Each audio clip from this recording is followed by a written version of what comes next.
બનાસકાંઠામાં મેઘરાજા દે દનાદન બેટિંગ કરી રહ્યા છે, જેના કારણે ડીસામાં વરસાદી પાણી ભરાઈ ગયા છે।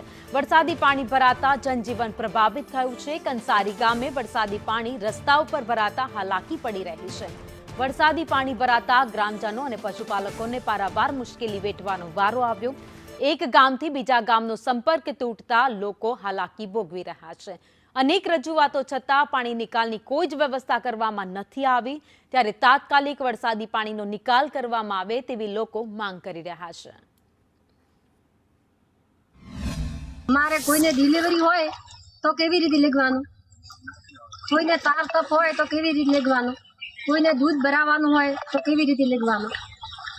10 વર્ષથી હોય એડો રડો રસ્તો હોય, કોઈ બાળ બચ્ચોને નિશાળે ભણવા કે મોકલવાના। પ્રજાપતિ નગરમાંથી શમશાન સુધી રસ્તો આ રીતે ચાલે છે ને અહીંયા બધો રસ્તો કૂવાનો ચાલે છે। દૂધ ભરાઈ નથી શકતા, છોકરા ભણવા નહીં, કોઈ દવાખાનું ઇમરજન્સી હોય, દવાખાને લઈ જવું હોય તો કેવી રીતે અમારે લઈ જવું।